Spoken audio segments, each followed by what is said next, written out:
મિત્રો, શીલાજ નોલેજ કોર્નરમાં આપનું હાર્દિક સ્વાગત છે। આજના વિડીયોમાં આપણે જોશું કે અમદાવાદ મ્યુનિસિપલ કોર્પોરેશન વિસ્તારમાં નોકરી કરવા ઈચ્છતા હોય તેવા બહેનો માટે નોકરીની એક સુવર્ણ તક છે। આંગણવાડી કાર્યકર અને તેડાગરની ભરતીની જાહેરાત આવી ગઈ છે। તો આજના વિડીયોમાં આપણે જોશું કે આંગણવાડી કાર્યકર અને ભરતી માટેનું અરજી ફોર્મ છે કઈ રીતે ભરવાનું છે, તેની શરતો શું છે, કેટલી જગ્યાઓ કાર્યકર અને તેડાગરની ખાલી છે, કયા વોર્ડમાં ખાલી છે અને શૈક્ષણિક લાયકાત શું છે, માનદ વેતન કેટલું ચૂકવવામાં આવે છે, તેમજ અરજી ફોર્મ સાથે રાખવાની જે ચોકસાઈ છે એની આ વિડીયોમાં ચર્ચા કરશું। તો મિત્રો, મારો આ વિડીયો અંત સુધી જોશો તેમજ વિડીયોને લાઈક અને શેર કરશો, જેથી આંગણવાડી કાર્યકર અને તેડાગર માટે જે લોકો નોકરી કરવા ઈચ્છતા હોય તેમને આ માહિતી મળી શકે અને તે અરજી ફોર્મ છે ભરી શકે। તો ચાલો મિત્રો, શરૂ કરીએ છીએ આજનો વિડીયો। તો મિત્રો, જે મહિલાઓ છે કે જે પોતે ઘરકામ કરે છે અને એની શૈક્ષણિક લાયકાત છે અને થોડી સેવાની ભાવના છે અને બાળકોની સેવા કરવાની છે, મહિલાઓની સેવા કરવી છે તેવી એમની ઈચ્છા છે, તો એમને સેવા સાથે પોતાની આજીવિકા મળી રહે તેના માટેની એક સુવર્ણ તક છે। અમદાવાદ મ્યુનિસિપલ કોર્પોરેશન વિસ્તારમાં આંગણવાડી કાર્યકર અને તેડાગર તરીકે કામ કરી અને પોતાનો છે શોખ છે, પોતાની સેવા છે પણ કરી શકે છે અને આજીવિકા પણ મેળવી શકે છે। તો મિત્રો, આજના વિડીયોમાં આપણે જોઈએ છીએ કે અમદાવાદ મ્યુનિસિપલ કોર્પોરેશન વિસ્તારમાં કેટલી જગ્યાઓ ખાલી છે। તો અમદાવાદ કોર્પોરેશન વિસ્તારમાં કુલ 17 ઘટક છે, એટલે કે બ્લોક છે। એ બ્લોક નીચે આંગણવાડી કેન્દ્રો આવે છે, એવા 17 બ્લોક છે અને અમદાવાદ કોર્પોરેશન એરિયાના 48 વોર્ડ છે। આ વોર્ડમાં કુલ આંગણવાડી કાર્યકરની જગ્યાઓ છે એ 217 છે અને તેડાગરની જગ્યાઓ છે એ 351 છે। આટલી નોકરીની તકો છે બહેનો માટે। આ અરજી માત્ર બહેનો જ કરી શકે છે, મહિલાઓ માટેની જગ્યા છે, પુરુષોએ અરજી કરવાની નથી। તો મિત્રો, આપણે જોઈએ કે તેની શૈક્ષણિક લાયકાત શું છે। તો આંગણવાડી કાર્યકર માટે ધોરણ 12 પાસ એટલે HSC ઉચ્ચતર માધ્યમિક બોર્ડની ધોરણ 12ની પરીક્ષા પાસ કરેલી હોવી જોઈએ। એનાથી જો વધારે લાયકાત હોય, કોલેજ કર્યું હોય, માસ્ટર કર્યું હોય તો એ વધારાની લાયકાત પણ ગણવામાં આવશે। તેમજ ધોરણ 10 પછી એટલે SSC પછી જો ડિપ્લોમા કોર્સ કરેલો હોય તો 2 વર્ષનો ડિપ્લોમા કોર્સ કરેલું હોય તો એ 12 ધોરણની સમકક્ષ જ ગણાય છે, તો તેવા અરજદારો પણ અરજી કરી શકશે। હવે આંગણવાડી તેડાગર માટે ધોરણ 10 પાસ છે, માધ્યમિક શિક્ષણ બોર્ડની ધોરણ 10ની પરીક્ષા પાસ કરેલી હોય એની લાયકાત છે અને વધારે જો ભણેલા હોય તો પણ એનો ઉલ્લેખ કરવાનો છે। હવે અરજી કરવાની જ્યારે છેલ્લી તારીખ હોય એ કટ ઓફ ડેટ ગણવાની રહેશે અને આ ડેટ સુધીમાં એમણે પરીક્ષા પાસ કરેલી હોવી જોઈએ। હવે ઉંમર છે કે અરજી કરતી વખતે ઉમેદવારની ઉંમર છે 18 વર્ષ પૂર્ણ થયેલા હોવા જોઈએ અને 33 વર્ષથી વધારે ન હોવું જોઈએ। જો જાહેરાત બહાર પડી છે 8 તારીખે, 8 ઓગસ્ટે બહાર પડી છે, આજની તારીખમાં જ બહાર પડી છે। હવે આજથી ડેટ છે 30/8/25 સુધીની, એટલે 23 દિવસનો સમયગાળો છે। એટલે 30/8/25 સુધી 33 વર્ષ પૂર્ણ થયેલા હોય તો તેમની ઉંમર ગણવાની રહેશે અને 18 વર્ષ પૂર્ણ થયેલાની ઉંમર પણ છેલ્લી જે તારીખ છે 30/8 ત્યાં સુધી ગણવાની છે। હવે જો 30/8 સુધીમાં 33 વર્ષને 1 મહિનો થઈ જાય તો પણ એ ના ચાલે। 33 વર્ષ પૂરા થયેલા હોય અને ઉપર 1 મહિનો કે 2 મહિના થયા હોય તેવા પણ મહિલા અરજદાર અહીં અરજી નહીં કરી શકે। આ ઉંમર ખાસ ધ્યાન રાખવાની છે। હવે સરકારનો એક નિયમ એવો છે કે આંગણવાડી તેડાગરમાં જો નોકરી કરતા હોય અને એમને અનુભવ હોય તો આંગણવાડી કાર્યકર માટે અરજી કરી શકે છે। એના માટેની ઉંમર મર્યાદા છે 18થી 43 વર્ષ। 43 વર્ષથી એની ઉંમર ના હોવી જોઈએ। એટલે તેડાગર તરીકે અત્યારે કામ કરતા હોય તો 43 વર્ષથી વધારે ઉંમર ન હોય તો એવી વ્યક્તિ પણ, એવા તેડાગર પણ આંગણવાડી કાર્યકર તરીકે નિમણૂક માટે અરજી કરી શકે છે. હવે અરજી કરવાની મુદત છે 8/8/2025 થી 30/8/2025 રાત્રે 12 વાગ્યા સુધી, જ્યાં સુધી તારીખ ના બદલે, રાત્રે 12 વાગ્યા સુધી તારીખ નથી બદલતી, એટલે 30/8 સુધી રાત્રે 12 વાગ્યા સુધી ઓનલાઈન અરજી કરી શકાશે. હવે કેટલું માનદ વેતન મળવા પાત્ર થશે? હવે આ નોકરી છે એમાં માનદ સેવા છે, એટલે એના માટે માનદ 93 મળે છે. તો આંગણવાડી કાર્યકરને 10,000 રૂપિયા દર મહિને મળવાપાત્ર થશે, અને આંગણવાડી તેડાગર છે તેમને 5,500 રૂપિયા દર મહિને મળવાપાત્ર થશે. હવે મિની આંગણવાડી કેન્દ્ર છે તેમને 10,000 રૂપિયા મળવાપાત્ર થશે. મિની આંગણવાડી કેન્દ્રમાં તેડાગરની જગ્યા નથી હોતી. આંગણવાડી કાર્યકરનું અને તેડાગરનું બંને કામ કરવું પડે છે, પણ અહીં મિની આંગણવાડી કેન્દ્રમાં કોઈ જગ્યાઓ છે નહીં. આંગણવાડી કાર્યકર અને તેડાગરની જગ્યાઓ છે. હવે આપણે જોઈએ તો અરજી ફોર્મ છે, તો વેબસાઇટ છે ehrms.gujarat.government.in. એની અંદર તમે ખોલશો તો ઓનલાઈન અરજી કરવાની છે. ehrms ગુજરાત પોર્ટલ છે, ખુલશે, અને એમાં તમે નામ ગુજરાતી અને અંગ્રેજી બંનેમાં લખવાનું છે, અને બાકીનું ફોર્મ છે ઓનલાઈન અંગ્રેજીમાં ભરવાનું છે, ઇંગ્લિશમાં ભરવાનું છે. એટલે જેમને ઇંગ્લિશ બરાબર ફાવતું હોય એમની પાસે અરજી ફોર્મ તમારે ભરાવાનું છે. હવે એમાં સ્ટેપ આવશે કે સ્ટેપ 1 છે એમાં રજિસ્ટ્રેશન છે, પછી સ્ટેપ 2 છે એમાં ઉમેદવારની માહિતી ભરવાની છે, સ્ટેપ 3 છે એમાં અભ્યાસની માહિતી ભરવાની છે, સ્ટેપ 4 છે એમાં જરૂરી ડોક્યુમેન્ટ છે બધા અપલોડ કરવાના છે. આવી રીતે 4 સ્ટેપમાં અરજી ભરાઈ જશે. હવે રજિસ્ટ્રેશન છે એની અંદર પહેલાં જિલ્લો પસંદ કરવાનો છે, પછી તાલુકો પસંદ કરવાનો છે, પછી ગામ પસંદ કરવાનું છે, અને આંગણવાડી કેન્દ્ર પસંદ કરવાના છે. હવે આપણે 48 વોર્ડ છે એમાં બધામાં આંગણવાડી કાર્યકરની જગ્યા ખાલી છે અને તેડાગરની. એટલે તમે જે વોર્ડમાં રહેતા હોય એની બાજુમાં તમારા આંગણવાડી કેન્દ્ર છે ત્યાં તમારે પૂછવું પડે કે ભાઈ કઈ આંગણવાડી કેન્દ્રમાં જગ્યા ખાલી છે, એટલે તમને ખબર પડે કે આંગણવાડી કેન્દ્રમાં, એટલે તમારે વોર્ડ વાઇઝ આંગણવાડી પસંદ કરવાની છે. પછી ઉમેદવારનું નામ અંગ્રેજીમાં અને ગુજરાતીમાં, પિતા અથવા પતિનું નામ લખવાનું છે અટક સાથે, જાતિ પુરુષ કે સ્ત્રી, જગ્યા પસંદ કરવાની છે આંગણવાડી કાર્યકર છે કે તેડાગર તરીકે, પછી મોબાઈલ નંબર છે, પછી કેપ્ચા આવશે, કેપ્ચા ભરશો તમે, અને પછી તમારા મોબાઈલ નંબર ઉપર એક ઓટીપી આવશે, ઓટીપી નાખશો એટલે પછી સબમિટનું બટન આવશે, સબમિટ અને નેક્સ્ટ, પછી નેક્સ્ટ કરશો એટલે તમારે સ્ટેપ 2 ઉમેદવારની માહિતી છે એ ખુલશે. આ રીતે તમારે અરજી ફોર્મ છે પૂરેપૂરું ભરવાની છે. તમે જેમ માહિતી અંદર ઇન્સ્ટોલ કરતા જશો એવી રીતે તમારે એ આગળનું સ્ટેપ ખુલતું જશે, અને આ રીતે તમે અરજી ફોર્મ છે એ કમ્પ્લીટ કરી શકશો. હવે તમારે ખાસ નામ છે એ તમારા ડોક્યુમેન્ટમાં જે નામ છે એ જ નામ તમારે અહીં ભરવાનું છે. નામ ડિફર ના થવું જોઈએ. બહેનોને ઘણી વખત પિતાનું નામ હોય છે સર્ટિફિકેટમાં, પછી પતિનું નામ હોય છે, એટલે તમે અરજી ફોર્મ ભરો ત્યારે તમારા ડોક્યુમેન્ટમાં જે નામ હોય એ પ્રમાણે તમે અરજી કરજો. એટલે અરજીમાં, અથવા તો તમે જે નામ બદલાવાનું, તમારી પાસે કોઈ આધાર હોય, લગ્નનું સર્ટિફિકેટ હોય, એ પણ તમે રજૂ કરો.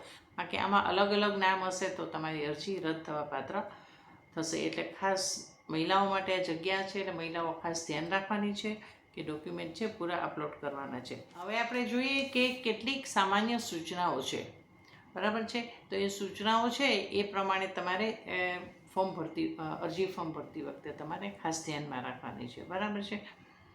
હવે એક તો આંગણવાડી કાર્યકર અને તેડાગર ભારતીય નાગરિક હોવા જોઈએ, અહીં ભારતના રહેવાસી હોવા જોઈએ. હવે તમારે એક રહેવાસીનું પ્રમાણપત્ર રજૂ કરવાનું છે. એ મામલતદારશ્રીની સહીવાળું જ હોવું જોઈએ કે તમે ઓછામાં ઓછા 1 વર્ષથી જે તે વોર્ડમાં, જે વોર્ડમાં આંગણવાડી કાર્યકરની જગ્યા ખાલી હોય તે વોર્ડમાં તમે સ્થાનિક રહેવાસી તરીકે 1 વર્ષથી રહો છો એવું એક પ્રમાણપત્ર છે એ જનસેવા કેન્દ્રમાં જઈ અને જે નિયત નમૂનાનું પ્રમાણપત્ર છે એ મામલતદારશ્રીની સહીથી તમારે લેવાનું છે.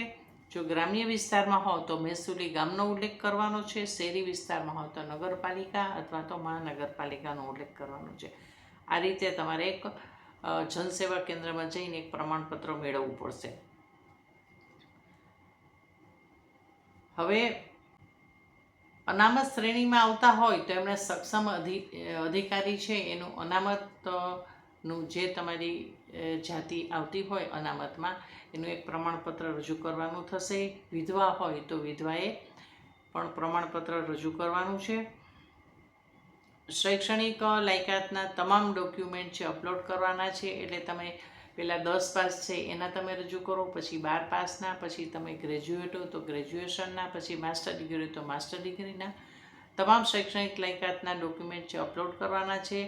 માર્ક્સ લખવાના છે અથવા તો ટકાવારી લખવાની છે. જે તમારા સર્ટિફિકેટમાં બતાવ્યું હોય એ જ ભરવાનું છે. કોઈ ભૂલથી ખોટી વિગત ના ભરાય છે એટલે ખાસ ધ્યાન રાખીને તમારે ભરવાનું છે. હવે ધારો કે તમે 12મા ધોરણની પરીક્ષા છે એ 2 ટ્રાય પાસ કરી હોય, બરાબર છે. હવે તમને કુલ 7 વિષય છે, 700 માર્ક્સ છે, બરાબર છે. એમાંથી તમને 325 માર્ક મળ્યા છે, બરાબર છે.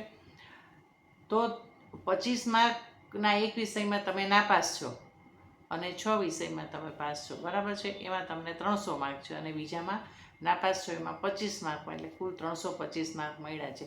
તો જો તમે જ્યારે બીજી ટ્રાય આપી હોય, જો બીજી ટ્રાયમાં તમને એક વિષયમાં 50 માર્ક મળ્યા હોય તો આગલા 300 વત્તા 50 એમ ગણીને 350 માર્ક તમારે ગણીને લખવાના છે. આ રીતે તમે જેટલી પરીક્ષાઓ આપી હોય એટલે વધારે ટ્રાય આપી હોય, પહેલો પ્રયત્ન હોય, બીજો હોય, ત્રીજો હોય, તો એ રીતે તમારે જે પાસ થયેલા માર્ક છે પછી બીજી ટ્રાય હોય, ત્રીજી ટ્રાય હોય તો એના ગણી અને એ રીતે લખવાના છે. નાપાસ થયેલા માર્ક છે એમાંથી બાદ કરવાના છે. આ રીતે તમારે જેટલો પ્રયત્ન હોય એ બધાના ડોક્યુમેન્ટ છે અપલોડ કરવા પડશે. એની બધી માર્કશીટ છે અપલોડ કરવી પડશે, એટલે ખાસ ધ્યાન રાખવાનું છે.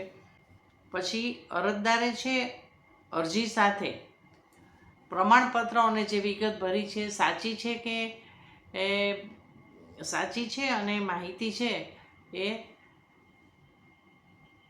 તમે જાતે ભરી છે એ સ્વઘોષણાપત્ર છે તે નિયત નમૂનાનું છે એ ઓળખના પુરાવા સાથે તમારે રજૂ કરવાનું છે. હવે કોઈ અરજદાર છે એનો ગુનાહિત ઇતિહાસ હોય, પોલીસ ફરિયાદ હોય કે નામદાર કોર્ટે એમને કોઈ સજા ફરમાવેલી હોય તો એ વ્યક્તિ છે આ જગ્યા માટે અરજી કરી શકશે નહીં. હવે અરજદારને સક્ષમ સત્તાધિકારીએ નાદાર જાહેર કર્યા હોય તો એવી વ્યક્તિ પણ અહીં અરજી કરી શકશે નહીં. દંડનીય કોઈ કાર્યવાહી થઈ હોય, અગાઉ ક્યાંય નોકરી કરી હોય, સરકારી નોકરી કરી હોય, અર્ધ સરકારીમાં નોકરી કરી હોય કે માનવ સેવાની કોઈ નોકરી કરી હોય, એમાંથી ફરજ મોકૂફ રાખવામાં આવ્યા હોય, બરતરફ કરવામાં આવ્યા હોય તો એવી વ્યક્તિ અહીં અરજી કરી શકશે નહીં. આ ખાસ ધ્યાન રાખવાનું છે. હવે એક જ આંગણવાડી કેન્દ્ર હોય એમાં આંગણવાડી કાર્યકર અને તેડાગર તરીકે, કારણ કે 2 પોસ્ટ છે આંગણવાડીમાં, એક આંગણવાડી કાર્યકર અને તેડાગરની છે. એમાં છે દેરાણી જેઠાણી, નણંદ ભોજાઈ, 2 બહેનો, સાસુઓ, એવી રીતે બેય સાથે અરજી કરવાની નથી. સાસુ વહુ તો નહીં આવે કારણ કે ઉંમરની મર્યાદા 33 વર્ષની છે એટલે.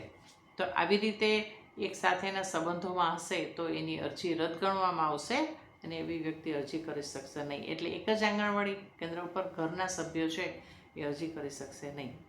અલગ અલગ જગ્યાએ હોય તો કંઈ વાંધો નથી. જે કિસ્સામાં માર્કશીટ હોય કે ગ્રેડ આપેલો હોય કે સ્કોર આપેલો હોય, બરાબર છે, તો એવા કિસ્સામાં યુનિવર્સિટી અથવા કોલેજમાં જે માર્કશીટ હોય એની ગ્રેડ અને સ્કોરની ગણતરી કરી અને તમારે એ પ્રમાણે માર્ક્સ અને ટકાવારી છે એ તમારે આની અંદર અરજીપત્રકમાં દર્શાવવાનું છે અને એ પ્રમાણે પ્રમાણપત્ર અપલોડ કરવાના છે. હવે તમને ખ્યાલ હશે કે ડિપ્લોમા કોર્સ હોય છે એમાં ગ્રેડ હોય છે, એમાં માર્ક્સ નથી હોતા. તે જે કોલેજ અને યુનિવર્સિટીના જે ધારાધોરણ છે કે ગ્રેડ A હોય, B હોય, C હોય, તો એમાં જે માર્ક્સ ગણાતા હોય એ માર્ક્સ ગણી અને પછી એ પ્રમાણે તમારે અપલોડ કરવાના છે અને એ પ્રમાણે અરજીપત્રકમાં વિગત ભરવાની છે. હવે અરજીપત્રકમાં ભરેલી માહિતી છે અને દસ્તાવેજો છે એની વિગત છે બેમાં એક સરખી આવવી જોઈએ, તેમજ અપલોડ કરેલ દસ્તાવેજો છે એ સ્પષ્ટ વાંચી શકાય એવા હોવા જોઈએ. એટલે તમે જ્યારે અપલોડ કરો ત્યારે ખાસ ધ્યાન રાખવાનું કે બરાબર દેખાઈ શકે નહીં, સ્પષ્ટ હોવા જોઈએ. હવે આપણે જોઈએ કે આ અરજી સાથે તમારે કયા કયા ડોક્યુમેન્ટની જરૂર પડશે. એક તો પહેલાં જન્મ તારીખ જોશે, એટલે ઉંમરના પુરાવા માટે તમારે સ્કૂલ લિવિંગ સર્ટિફિકેટ અથવા તો જન્મ તારીખ. પછી સ્થાનિક રહેવાસીનો દાખલો, તમે 1 વર્ષથી જે તે વોર્ડમાં રહ્યો છો એવો મામલતદારશ્રીનું પ્રમાણપત્ર જનસેવા કેન્દ્રમાં જઈને તમારે લેવાનું છે, એ તમારે બીડવાનું છે, અપલોડ કરવાનું છે. પછી શૈક્ષણિક લાયકાત માટે માર્કશીટ, તમે ધોરણ 10 પાસ કર્યું છે, પછી 12 પાસ કર્યું છે, કોલેજ છે, પોસ્ટ ગ્રેજ્યુએશન કરેલું છે, તો એનું માર્કશીટ છે અને સર્ટિફિકેટ છે એ પણ તમારે જરૂર પડશે. પછી તમારો મોબાઈલ નંબર, હવે આ મોબાઈલ નંબર છે ને તમારે બદલવાનો નથી, એક જ રાખવાનો છે. એટલે તમને કોઈ મેસેજ આવશે તો મોબાઈલ નંબર ઉપર જ આવશે, એટલે ખાસ ધ્યાન રાખવાનું છે. પછી જાતિનું પ્રમાણપત્ર છે સક્ષમ અધિકારીનું લેવાનું. વિધવાનું પ્રમાણપત્ર હોય તો એ પણ સક્ષમ અધિકારીનું લેવાનું છે. અને સ્વ ઘોષણાપત્ર છે નિયત નમૂનાનું, મહિલા અને બાળ વિકાસની જે નિયત નમૂનો છે એમાં તમારે સ્વ ઘોષણાપત્ર પણ અપલોડ કરવાનું છે. એટલે આટલા ડોક્યુમેન્ટ છે ઓનલાઈન અરજીમાં તમારે અપલોડ કરવા પડશે. આ રીતે તમારું અરજી ફોર્મ ભરાઈ જશે. તો હવે આ રીતે તમે અમદાવાદ મ્યુનિસિપલ કોર્પોરેશનમાં ઓનલાઈન અરજી કરી અને તમારી ઉમેદવારી નોંધાવી શકો છો. હવે આ ભરતી થશે ત્યારે તમારા જે માર્ક્સ છે, ધારો કે ધોરણ 12 પાસ કરેલા છે, ગ્રેજ્યુએશન કરેલું છે કે પોસ્ટ ગ્રેજ્યુએશન કરેલું છે, એ પ્રમાણે મેરિટ બનશે. અને ઓનલાઈન મેરિટ છે એ અમદાવાદ મ્યુનિસિપલ કોર્પોરેશન છે એની વેબસાઇટ છે એમાં પ્રસિદ્ધ કરવામાં આવશે. એટલે જેને વધારે માર્ક્સ હશે એને પહેલો નંબર આવશે, પછી બીજો નંબર, ત્રીજો નંબર. હવે કદાચ તમે અરજી કરી છે તેમાં સંભવિત જગ્યા ખાલી થવાની છે એનો પણ આમાં સમાવેશ કરેલો છે. એટલે તમે અરજી કરો ત્યારે જગ્યા ખાલી ન પણ હોય, પણ ભવિષ્યમાં એ 58 વર્ષે વયનિવૃત્ત થાય ત્યારે જગ્યા ખાલી પડતી હોય તો એની પણ અરજીઓ આની સાથે મંગાવેલી છે. એટલે ખાસ આ ધ્યાન રાખવાનું છે. અને ખાસ વોર્ડ વિસ્તારમાં તમારી આંગણવાડી આવેલી છે એ તમારે જે તે નજીકની આંગણવાડી છે, તમે જ્યાં રહેતા હો ત્યાં તમારે પૂછવાનું છે કે કયા વોર્ડમાં આંગણવાડી આવે છે. બરાબર છે? કારણ કે જો તમે બાજુના વોર્ડનું તમે ભરશો અને તમે રહેતા હોય એ વોર્ડની આંગણવાડી નહીં હોય તો તમારું અરજી ફોર્મ છે રદ થશે. એટલે ખાસ અમદાવાદ કોર્પોરેશન વિસ્તારમાં છે આપણે 48 વોર્ડ છે, એટલે ખાસ વોર્ડમાં ધ્યાન રાખવાનું છે. અને જે તે વોર્ડમાં રહેતા હોય એ જ વોર્ડની અરજી કરવાની છે. તમારે અન્ય વોર્ડની અરજી કરી હશે તો એ રદ થવા પાત્ર છે. એટલે મિત્રો ખાસ ધ્યાન રાખજો. અને અરજી ફોર્મ છે ઓનલાઈન ભરવાનું છે, એટલે ઓનલાઈન ભરવામાં પણ ખાસ ચોકસાઈ રાખવાની છે. જેમને કોમ્પ્યુટર આવડતું હોય એવી વ્યક્તિ પાસે અને ઇંગ્લિશ આવડતું હોય એવી વ્યક્તિ પાસે તમે અરજી ફોર્મ ભરાવજો. બધા ડોક્યુમેન્ટ અપલોડ કરવાના છે, એટલે એમાં જે સાઇઝ આપી હોય એ સાઇઝ પ્રમાણે તમારે અપલોડ કરવા પડશે. એટલે ખાસ ધ્યાન રાખવાનું છે કે અરજી ફોર્મ સ્પષ્ટ વંચાય એવું હોવું જોઈએ. અને આ અરજીઓ છે એનું તમારું સબમિટ થાય પછી એની કોપી તમારે એક રાખવાની છે તમારી પાસે, એટલે તમને ખબર પડે કે અમે અરજી કરી છે. એટલે આટલી વિગત તમે ધ્યાન રાખશો તો તમારી અરજી છે એ મંજૂર થવા પાત્ર થશે. મિત્રો તમને બધાને શુભેચ્છા આપું છું કે આંગણવાડી કાર્યકર અને તેડાગર માટે તમે સિલેક્ટ થઈ જાઓ અને તમે આ યોજનાની સેવાઓમાં જોડાઓ અને તમે તમારું જીવન નિર્વાહ છે એમાં તમને આ પૈસા છે ઉપયોગી થાય અને નોકરી છે તમે સુનિશ્ચિત કરી શકો છો. તો મિત્રો આ વિડીયોમાં આટલું જ. બસ હવે ફરીથી મળશું નવા વિડીયો દ્વારા. ત્યાં સુધી હું રજા લઉં છું. નમસ્કાર.